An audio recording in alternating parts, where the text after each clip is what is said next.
Great pleasure to be here. Sometimes when I'm speaking in America at libertarian conferences, which I do sort of quite a lot of, if I'm not banned, it's very interesting to meet, especially great numbers of young people. In South America, I was in Brazil a few months ago, speaking to over 5,000 young people at a libertarian conference, and of course at the Mises Institute. So I now regard myself, as it were, as a spokesperson for my brand of libertarianism, which is slightly difficult for me because I'm probably the only libertarian who's a member of the Lord's Day Observance Society, which is admittedly not necessarily compatible. But the idea, perhaps this morning, is to give some ideas or some views, and of course I know there's a little bit at the end for Q&A, but answers I have none, of course. When I was in the army and you did a course, a promotion course or something, very often they would say there's no DS solution, no directing staff solution, and that is, I think, the case on libertarianism and traditionalism. There is no specific answer. It isn't a mathematical problem. It's what really is in our own heads and our own hearts and how we view it. So I thought I'd approach it perhaps from a fairly empirical view. I'm not an academic, although I do lecture quite a lot in academic circles. I don't pretend to be an academic. I just, as our chairman said, I tend to say it how I see it, which makes me some enemies, but paradoxically makes me quite a lot of friends as well. Having been elected twice, I can't make that many enemies, although I wouldn't get elected twice, presumably. So with a group like this, I think I would start by looking at the law, and I deliberately haven't touched on religion because I know Mr. Gillibrand was going to cover that in some depth, far more effectively than I could. And I don't intend to go down that particular path, but I wanted to look at law to start with, amongst other things, because one of the things I think perhaps we could argue is that law is a tradition. Law, certainly in the United Kingdom, is a tradition. And I would argue that if you can trace common law back as far as Alfred the Great, and indeed we can, I don't think it's unreasonable to argue that a lot of our law is based on tradition, common law, that which has gone before.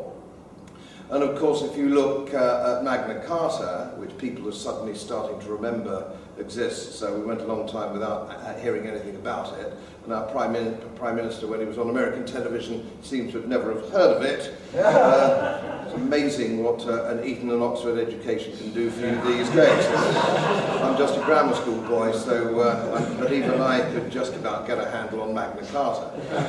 But of course we know, don't we, that Magna Carta was only a reinforcement, as it were, a reinforcement of that which had gone before, which was the concept of common law, and indeed one might argue natural justice, as applied by a form of judiciary. And of course, though I hesitate to mention it, of course Magna Carta was of course annulled by the Pope shortly afterwards, because King John had done clever deals behind the scenes, but I think we're going back 1,000 years or so, we can forget that. Well, that's all right. So the whole point of law, I would argue here today, the law is to protect the freedom of the individual. It's to protect the citizen. That is the point of law. Law is to protect the individual from the despot or the monarch. And I think it's a shield. It was never appropriate or right that the executive, as we have now, should select, as it were, or appoint the judiciary, which means that, excuse my vulgarity, they all piss in the same pot. That is not what the law should be. And if we, and of course that was reinforced, of course, in the time of Thomas Jefferson, of course, made that very point. He made that very point, that it is a dichotomy. If you have this problem of the lawmakers being totally connected to those people interpreting the law, and I'll come onto that a little bit later when it comes to regulation. So where would we perhaps look from an historical perspective? I think a group like this might suggest perhaps you might go back to Edmund Burke, who, although perhaps not a philosopher, or libertarian philosopher in that particular sense, but was, if you will, a conservative or traditionalist spokesman. And we know that Edmund Burke took a very different view, did he not, from the French Revolution to the revolution in the American colonies. And he saw that the French Revolution had actually got rid of all tradition, bag and baggage, and replaced it with a terrorist, if you will, mob rule, which he was first to condemn. He was quick to condemn, quite rightly, Edmund Burke, in the teeth of some opposition at the time, of course. And he proved to be right. And history has made that judgment. And the reason, of course, that he was sympathetic to the American colonies was for the reason that is very often glossed over now, certainly by our American cousins. Certainly when I was at the Royal College of Defence Studies, serving there with a lot of American officers, was quite interesting, their slightly revisionist view of history. Of course, what they were actually after, the American colonists, they were after the protection of the law that, of course, we in England and Great Britain had at the time, which was not extended to the colonies. And I speak, of course, of the Bill of Rights, the 1688 Bill of Rights, which was a protection which was not enjoyed by the colonists, which kept certain things that we sort of would take for granted, which are no representation, no taxation without representation, and no cruel and unusual punishment, all the things, of course, you find in the 1688 Bill of Rights. And that's what they were actually after. At the initial stages of the American colonial rebellion, it wasn't to set up an independent state from the empire. That was not the original view, that was not the original idea. They just wanted the same protection that was offered from the Glorious Revolution that was enjoyed by us here. And we were very stupid. The George III administration were very stupid not to grant that. If they had granted that, we might have seen a very different map drawn today, because I would suggest the United States would have stayed within the empire and achieved dominion status and eventual full independence, and it would have gone the way of Canada, I would argue, probably 100 years later or 120 years later, and I would argue the world would be a better place for it. Because all that's really happened is now they've, and I speak as a libertarian, I have to be careful, especially in America, when I talk about the British Empire, all that's been replaced is the British Empire has been dismantled, and we ran it very well. It was very effective, it had its bad bits, but generally speaking, I think it was a force for good, as history will show. And I think the new American imperialism is simply not a force for good. I think it's a force for evil, and most of my friends, libertarian friends in the United States, completely concur. So it's like us here, when we go abroad, people perhaps criticise the United Kingdom for the antics of our government, which have nothing to do with us, sadly, under the system that we now have. The sort of muppets that run this country now have no support at all from ordinary people, which is why, of course, ordinary people, generally speaking, have disengaged from politics. And that's a great shame. But if you go back to the theme that I would argue about law and its protection of the citizen, and I can only use from an empirical point of view, I'm an Englishman, brought up in England, and so that's what I have experienced, and I think it's always difficult if you're looking at other people's traditions. But certainly I think perhaps I could almost even speak for the Anglosphere. That is how it has evolved over many hundreds of years and many generations. And of course, as we all know, in Washington there is a fair copy of Magna Carta, which they revere. They believe that that was the start, too, of their written constitution, or written in one constitution. We have a constitution, too, which is generally forgotten, of course. It's just not in one document that you can put on a tea towel. But it's there, nevertheless, and extremely important for that. But that protection gave, over a number of years, over the generations, I think, the English legal system, which I regard, warts and all, to be one of the best that the world has ever seen, which is why it has been adopted by so many other countries on the face of the planet.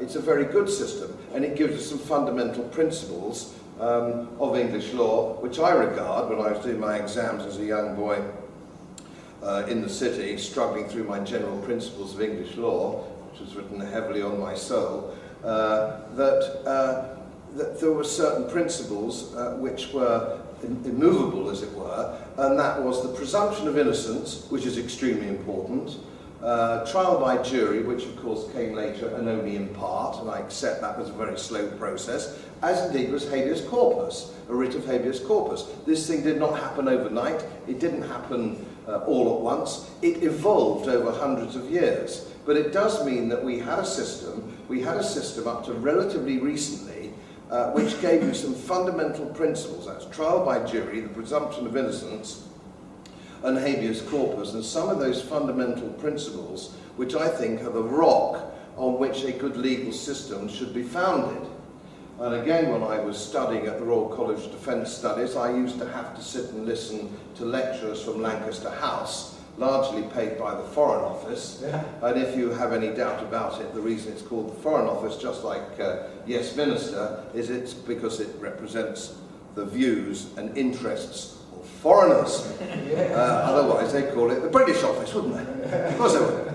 So I had to listen to these sinister, I'm sorry, I can think of no other word, sinister people telling me, or telling this group of officers from all over the Commonwealth and North America, one-star course, one-star, two-star course, that it was a very good thing that we got rid of the concept of the principles of English law, and it's now being superseded by the Napoleonic Code, if you will, or Corpus Juris, which is, of course, the European Union system, and 75% of our laws now come from Brussels, and they come as directives. There's no debate, there's no cost-benefit analysis. They come straight in with the rubber stamp of the Parliament I used to belong to. Mr. Gillibrand is quite right. You could put a room full of Gibbons in there and they would do a better job. And of course, they come from a background where they simply do not conceive or do not understand the principles of English law and the importance thereof.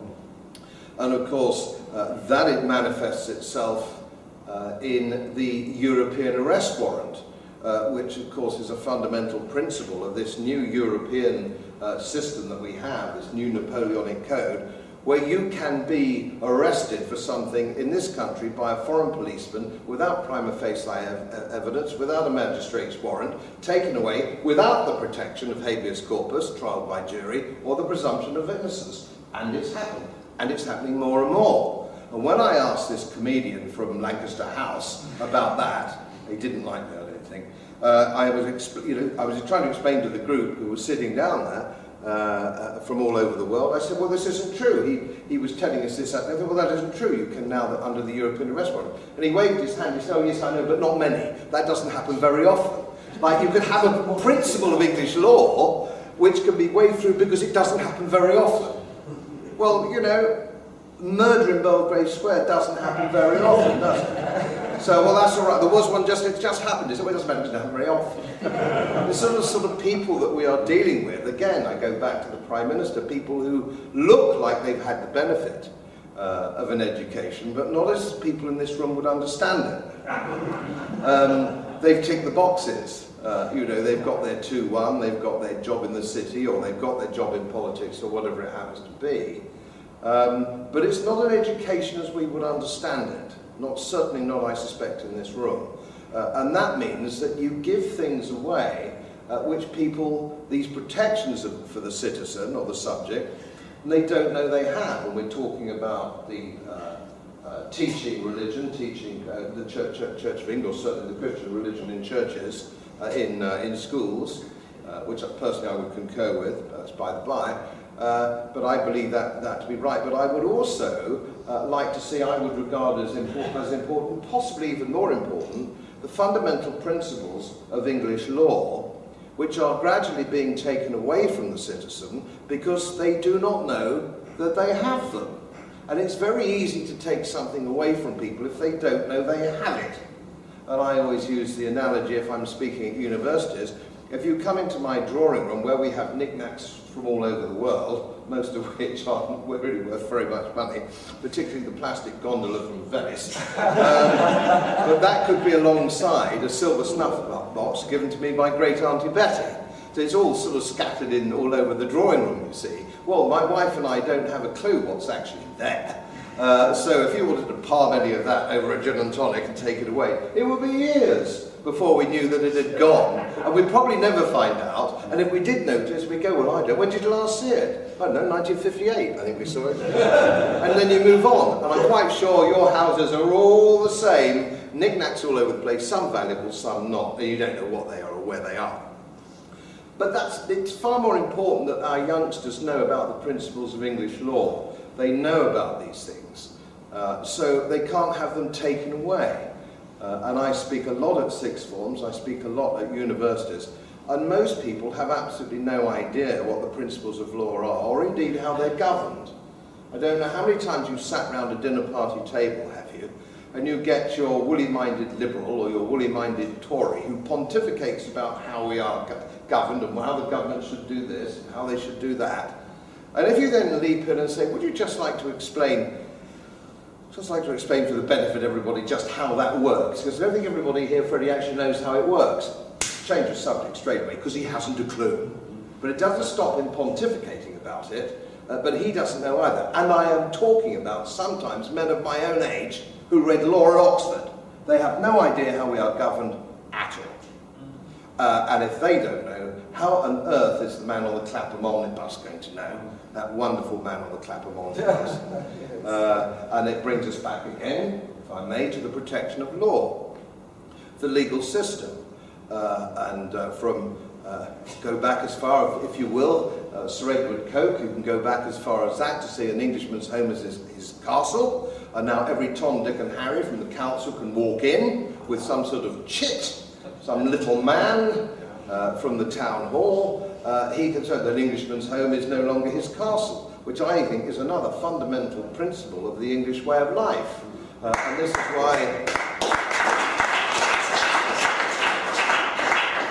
this is why tradition and libertarianism are not at all incompatible, because your house should be your castle. It should be very difficult for anybody to come in there, but certainly up with at least a magistrate's warrant on a serious charge. Certainly not any Tom, Dick and Harry that can now do it. And you can come forward for Sir Edward Coke, and you can come right up, can't you, to that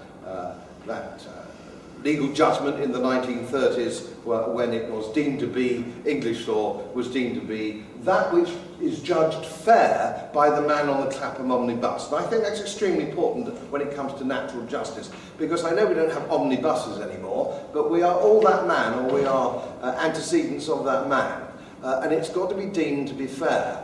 And now, of course, we have hovering over us a total and utter breach of tradition, where our final Court of Appeal is no longer the House of Lords, but is the European Court of Human Rights. A completely broken tradition, and that tradition was to protect us. It protects us, the House of Lords, and I think I need not refer to any of you here to The Winslow Boy by Terence Rattigan. You'll have seen, the older ones around will have seen the film with Charles Laughton in it, and I gather it ran in the West End quite recently. And that is, again, that's a play that I would make every schoolboy and girl watch, to understand what a wonderful system that we had, that you could take something right to the House of Lords on a matter of principle and win. That's a wonderful and extremely moving play, and it tells you all you need to know, in my view, about the wonderful system of law that we have abrogated our responsibility for. by politicians, most of whom I would hang. So we also have something which is equally sinister, and that is the Enabling Act. We have the Enabling Act, the concept of an Enabling Act, which actually takes the entire system of law away and gives it to a designated quango, where the people are beholden to nobody. And their only system, there is no court of appeal, there is only judicial review. And you will find it quite extraordinary how many people I speak to or in positions of authority in various fields and professions who do not understand the difference between judicial review and a court of appeal. And if you want the best story or the best illustration of this, of course, was a few years ago, I'm sure you'll remember, where there was a West Country dairy farmer who had not kept his paperwork right, and the quango in question then was DEFRA, and it went to judicial review, and the High Court judge at the end of the judicial review said, this herd is perfectly healthy, that is not a point of issue, and DEFRA are not suggesting that the herd is anything other than healthy, but it has to be slaughtered nonetheless, because that's what the rule book says. How far have we strayed away from what the man on the Clapham omnibus would deem to be fair? Prescriptive legislation. It cannot work. How is it even conceivably possible that somebody can sit down, of all places in the Commission or the European Parliament, the House of Nonsense, how can they sit down and come up with something that we've had generation after generation for hundreds of years, some of the greatest legal minds, and the wisdom of juries when they weren't selected from park benches, when we had people who had made those judgments that had gone before. And all that's been flushed away. And so we no longer have the protection of the law, and when 75% of our laws come from Brussels, and you will also know that we have more laws made since the advent of the Blair government in '97, since that time to the present day, more laws in that period have come in because of this new system than we had from the Bill of Rights in 1688 right up to 1997. An extraordinary situation. Hundreds of laws, 200 laws, 2,000 laws go through every year in the European Parliament. And for those of you who have been there, and I know a number of you through, we used to have to shout, we oldies in at the UKIP, we used to have to shout, slow down. We couldn't get the Zimmer frames out of the way to stab the button. The laws were going through so quickly. Nobody understood them. Everybody was just looking blankly, voting yes, no, because we were voting no to everything, because we're sort of the Groucho Marx party. Whatever it is, we're against it. So we would just vote no to it all. So it made it easy. But no, shit, that should have been a yes. It's our annual yes.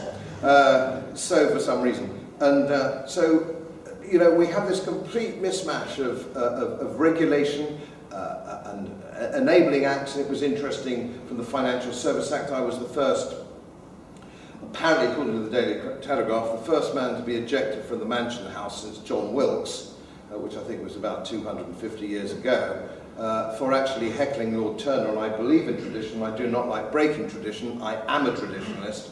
But it was interesting that in the debacle of 2008, the greatest failure of banking and retail banking, the City of London, regulated by Lord Turner's FSA, and he kept on criticising, quite rightly, retail bankers' obscene bonuses, but kept on forgetting to mention he just handed out a 15% bonus that year to everybody at the FSA for presiding over the biggest cock-up in the history of the city. And all I did was just pop up and say, just like you, Lord Turner, just like you, Lord. Every time he said bonus, I said, just like you, Lord Turner.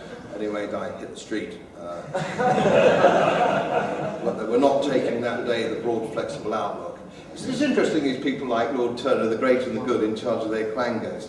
They are consistently wrong about everything, aren't they? And they go from one £250,000 a year job to the next. Off they go, been wrong about everything, and then they've got another one. They took a lot of nonsense 2 years later, and the FSA has failed. There's something else now. called something else. Same people, same pension schemes, same offices, all the same people, they've just called it something else, they've just changed the name outside. And they think we won't notice. That's the thing that irritates me about the great and the good and politicians. They all think that we're stupid. We're not as stupid as they think. And I find that sort of thing very annoying. And what do we have with the FSA and its successor? A complete coach and horses through the principles of English law.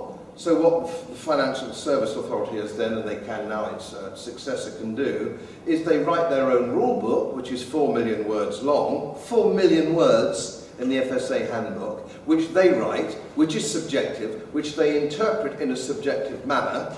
They then adjudicate themselves behind closed doors, and there's only judicial review, there's no court of appeal, and then they fine whomsoever they feel has transgressed from their 4 million words, and they keep the fine.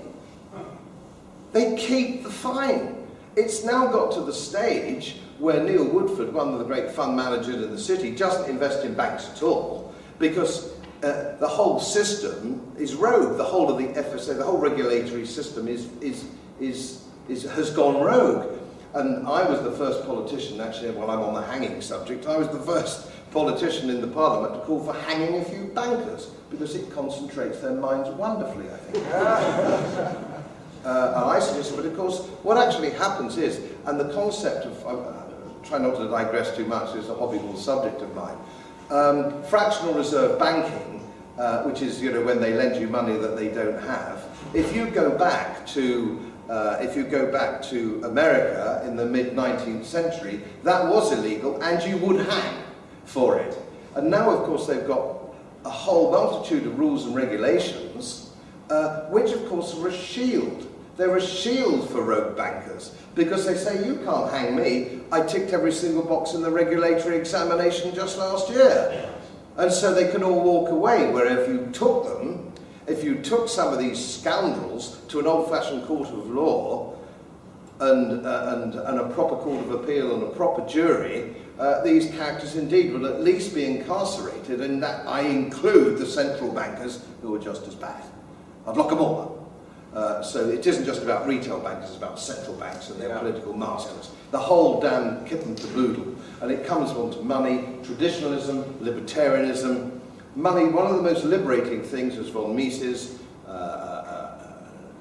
his thesis demonstrates quite clearly, is for libertarianism, to the protector of the individual is real money, tradition. Real money, what is real money over the last 5,000 years? Well, it's gold and silver. That's what real money is, not pieces of paper. And there'll be a few of you possibly who can remember when that great white £5 note used to say, I promise to pay the bearer on demand the sum in gold at the Bank of England. So that piece of paper actually meant something, and of course from the collapse of Bretton Woods they got rid of the gold standards, and all that did was just print money, and now well, everybody prints money. It's meaningless, and it's not libertarian because they've broken with the tradition of what real money is, which is for 5,000 years been gold and silver. Well, who suffers? Who suffers when that happens? When it's zero interest rates and they print money.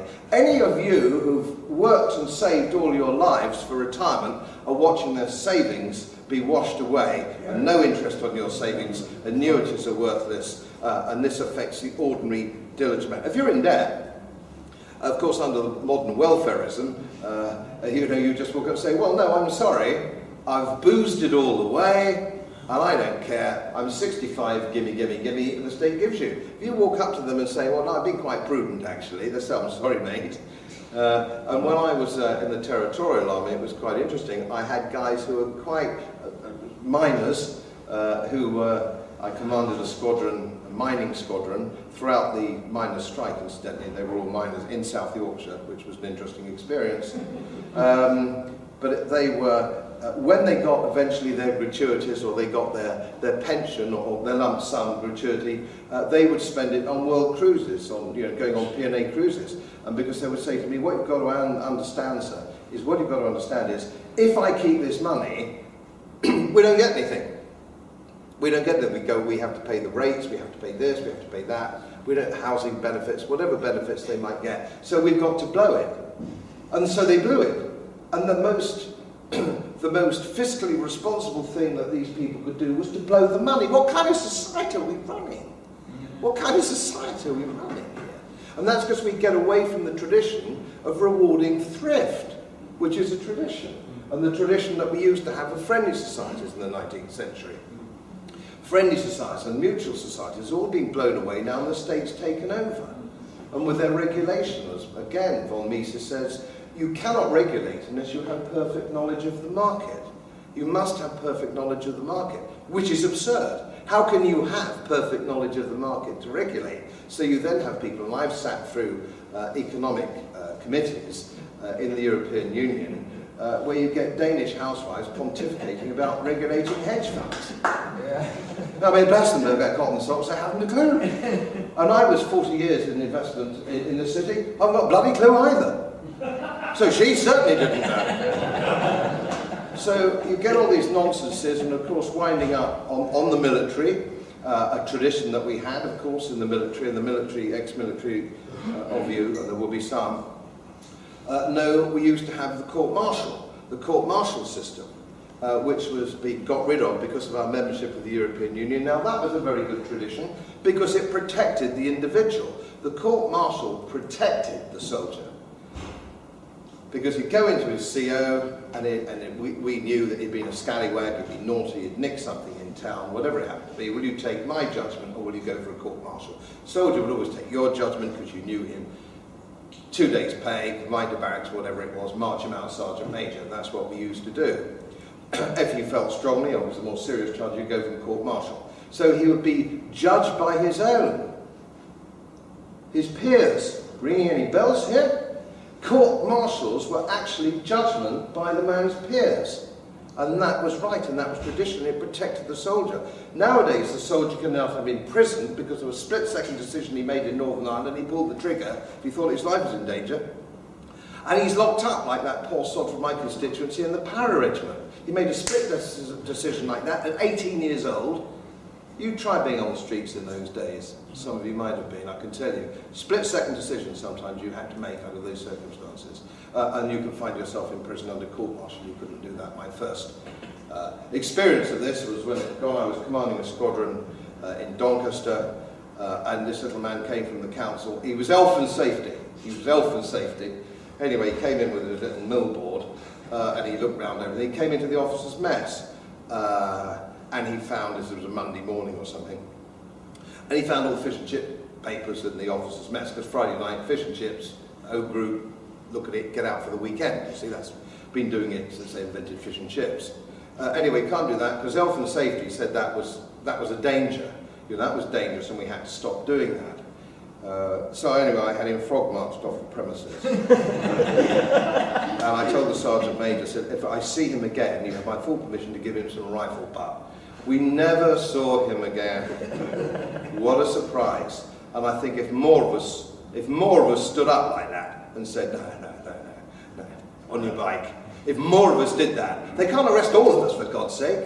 And of course, now we've got this latest thing, isn't it? And it's amazing. When are we going to get the sort of media, when are we getting the sort of television presenters that should be protecting us? Because they're a part of protecting, in a libertarian society, in a free society, they should be protecting us. When somebody says you can't smoke in a London park, what they're actually saying is an old age pensioner can't smoke his pipe in St James's Park on a park bench. Is that what we're saying? Is that where the country's got to? Is that where we've got to now?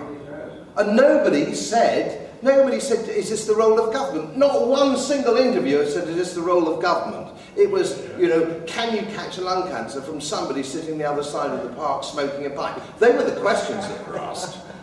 They're all the wrong questions. These are the wrong questions by the wrong people, but they all are the same. They're of the same kidney.